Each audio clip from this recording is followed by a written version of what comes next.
Hey everybody, welcome to another episode of Memes of the Week. The best thing you can do for this channel is smash the like button on this video like it's a pre-transition Ellen page, so it reaches a wider audience. And now on with the memes. Number 1, this paralyzed war veteran ended himself after learning about his wife's affair with her pastor. I wonder how they feel knowing that they actually killed a man. Also, what kind of people go to a pastor after he cheats on a paralyzed man's wife? Looks like that pastor's gonna have to find a new profession. Also looks to me like hypergamy doesn't care about your war vet injuries.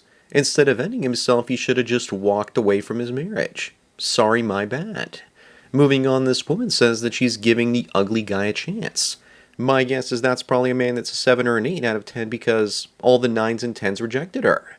I love how women never think that they're the ugly ones being given a chance by a guy. But what I really want to know is why her head is shaped like a cookie. I guess maybe it's true what they say that you are what you eat. Either that or Quagmire's daughter's got game. Also, how is her ego even fatter than her head? Number 3, don't be this guy. The one that tells his friends that his first girlfriend told him that all her exes are awful. And because of that, he's the first nice guy she's ever dated. What's even worse is that all the other guys won't actually tell him what's really up. That one day he'll just be one of those exes that she badmouths even if he never did anything wrong. And if they do bring this up, he's going to hate them and say that they're just jealous of him having a girlfriend for the first time in his life, and other such nonsense. Up next, a Muslim man says when he dies there'll be 70 virgins waiting for him in heaven. Hugh Hefner says not anymore, after plowing all those heavenly babes. But what I want to know is, who told Muslim men that this 70 virgins would all be women? Imagine they get to paradise and find that the virgins are other guys. I don't know about you, but I'd be pissed off turning myself into a human kaboom bomb, detonating only to find out that the virgins were other dudes. Number 5, when Kurt Cobain's guitar and sweater were being auctioned for $6 million, the real Nirvana fans were asking how much for the boomstick that he used to end himself with. Apparently Courtney was given it back, and she had it incinerated. I wouldn't be surprised if she drove him to end himself to begin with. Also, remember everyone, Cobain took a ride to hell, and he was riding shotgun. Also, can you believe that he was only 27? Today, a guy like this looks like he would be 37. Moving on, you know the economy is bad when you go to Walmart and they put locks on all the cooking oil. The irony is that the cooking oil will kill you, only slowly. So it looks to me like Walmart might be altruistic and doing this for the public's safety. Leftists love to rob stores, and when they do, the stores protect themselves against theft with anti-theft devices. And then the leftists ask, why would capitalism do this to us? Here's the difference between shopping in China and America these days. Number 7, what do you think she does for work? How about magnet tester? Maybe she collects unemployment because nobody will hire someone that looks like this. Odds are she's collecting government benefits and child support from 7 different baby daddies. But seriously, these days with all the DEI, she's most likely a first-grade teacher. Also, is that a diamond between her 2 front teeth? Up next, don't forget to watch Adolescence. It's pretty much All Men Are Bad and All Women Are Perfect, the movie. But how about they make a movie about all the women preying on school kids? Will Netflix make a film about that? I highly doubt it. The lamestream media just wants to shame us men, but always seems to miss the mark with propaganda like this. Also, that white kid on the cover was race swapped with the black kid. So it's racist too, and only women and their pet simps will watch this. Number 9, and speaking of streaming services like Netflix, most streaming companies forget that their entire existence is based on being slightly more convenient than piracy. This is what happens when what you want to watch is found on multiple streaming services. And I don't want to sign up for a half a dozen services and install their apps. Sailing the high seas is much more convenient. I wonder how many potential customers they've lost because of this. Moving on, John Boyega says that Star Wars is so white that a black person existing in it is a big deal.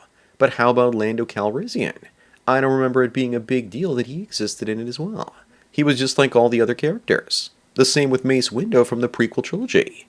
Boyega is just bitter because the sequel trilogy is so bad it effectively ruined his career, and he's trying to milk it for some more attention. His character wasn't even cool like Lando or Mace. He was just comic relief. A real-life C-3PO. Number 11, what the cuck? This Daily Mail article says that an unfaithful woman used to be a husband's greatest fear, and now it's the fantasy of every man they meet. Seriously, am I the only man to learn that there's a world full of cucks out there? More likely it's just propaganda to promote the idea that women should cheat on their husbands and that it's perfectly okay. Also, why does it seem like most of the cucks out there are white? Looks like the media is just trying to normalize this sort of degeneracy. Up next, reports say that Jessica Simpson drinks snake sperm to improve her vocals, and she says it tastes like honey. I guess we now have to get used to the snake pill too.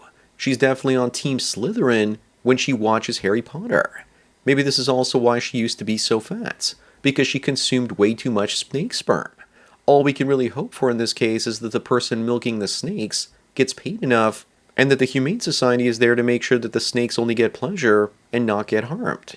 Number 13, here's that look on your face when you thought that men made more money than women, but now you're just a 5'1" unemployed actor who learned that the wage gap is fake.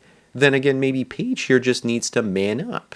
After all, he can afford a leg lengthening surgery, and he'll still be 5'7" after doing so. An incel even after all that. This is a life that could have gone differently with the tragedy. At least Paige doesn't look like this fellow. Moving on, the modern left has 4 different groups. Boomers who watch cable TV all day, minorities that get free stuff, women that go nuts on birth control pills and other medications, and mentally ill gender goblins. What a weird thing to say for this guy at the dentist's office. Also, let's not forget government employees, teachers, nurses, and Hollyweird. There are also, of course, low testosterone men and baristas with gender studies degrees. All of them tend to vote for the left. Number 15, speaking of the modern left, here's the difference between liberals and liberals who own Teslas. This meme is probably before your time. It's of Tanya Harding and Nancy Kerrigan. The liberal without the Tesla beat the other woman so that she couldn't compete in the Olympics. Liberals are insane, destroying each other's cars. Here we all thought that the American Civil War would be fought between the left and the right. It looks like it's going to be fought between the left and the left instead. Up next, Dave Ramsey says that millennials and Gen Z living with their parents can't buy a house because they don't work.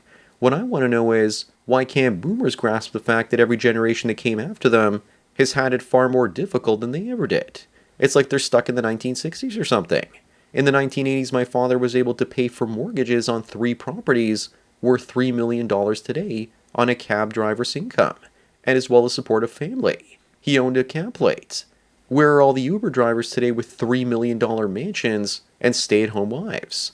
Number 17, some people ask why British people will do anything except invest in air conditioning units. Why are they going as far as putting on a fan by the window with ice in front of it to cool the air? I wouldn't be surprised if doing this wastes more power than just hooking up the AC on the window. In the long run, AC is probably cheaper too. But if you do something like this once or twice a year, this solution might actually be cheaper. People in North America forget that electricity in Europe is far more expensive. Moving on, Ice Cold says that in 10 years, OnlyFans women will be complaining about how they were groomed to work on a platform and also blame men for their bad choices. But I doubt it. What's more likely is that in 10 years, they'll probably complain about how they were about to make millions on Lonely Fools, but that AI replaced them and their cooches. That's what they'll probably complain about instead. Zero accountability. Remember, all women want to be held, unless of course it's accountable. Number 19, you have $2.5 million to spend, and you have to choose one of these. Definitely the house, because over time it's going to be worth more money. The boat and the car are depreciating assets. The woman is not only depreciating as an asset, but she's also a liability that you have to keep paying to keep her from nagging you to death. The best option is to pocket the money, because in reality, all of those things are a pretty big headache. Up next, 3 women were killed and 1 was critically injured after they recorded themselves drinking and driving, going 116 miles an hour. Looks like exactly what you'd expect, and nothing of value was lost. This has to be the dumbest generation in history, willing to do whatever they can for some attention on social media. These ladies need to win the Darwin Award. It's already May, but they might have already won the annual one in my mind. I hope they didn't take anyone else out and just wrap themselves up around a tree. Number 21, most women are just NPCs with boobs. This one asks a man who hurt you, but luckily he knows that's just a shaming tactic and it won't work on him anymore. Of course, she knows exactly what she's doing, but she's never going to admit to it. It doesn't matter if a woman is a woke feminist or the trad wife that you see here, she's still going to use the same shaming tactics on you. Remember, guys, don't ever let women shame and guilt trip you. Moving on, we have another cuck article. This guy says that he let another man test drive his wife and it saved their marriage. It looks like it's the cuck chair for him too. Women want it all. They want the beta male provisioning to continue while they continue to get plowed by Chad Rohn. There's so many of these articles out that I don't even know if they're real or just trolling at this point. My grandpa said, Never let any man borrow your car, your boomstick, or your woman, because one way or another, they'll all come back fucked. Number 23, is this the reason that the majority of men today don't want marriage or relationships? Because society is collapsing the way that the Mouse Utopia also collapsed. If you're not aware of the great John B. Calhoun and his Mouse Utopia experiments, then take a look. You'll be shocked at how similar the fertility collapse and woke leftoids are to what happened in his experiments. In all of them, the population crashed to zero. Up next, German police are still searching for an online user who called this German politician fat on social media. What crime did he commit? Telling the truth as far as I'm concerned. What type of dystopian nightmare are we living in when stating observational facts becomes a crime? This all sounds like woke fascism. Also, after seeing this woman in blue canvas, I finally figured out where my tent went. I definitely won't be pitching a tent in my pants around her either. You also know that she just sits on an industrial grade chair. Number 25 on the last one, Sydney Sweeney is calling off her wedding because she's not quite ready to settle down yet and ended up breaking up with her fiancé Jonathan Davino. She's in demand in Hollywood and figures she can monkey branch to somebody better. She's not wrong, and that's hypergamy for you. The streets be calling. Also, you know that by the time she's ready to settle down, her cooch crevasse will probably end up looking like this. So that's it for another Memes of the Week. Please give this video a like to push it up in the algorithm, and so new viewers can find it. If you enjoyed this series and want me to keep making it, then donate at the PayPal and subscribe star links below. Anyways, enjoy the rest of your day, and cheers.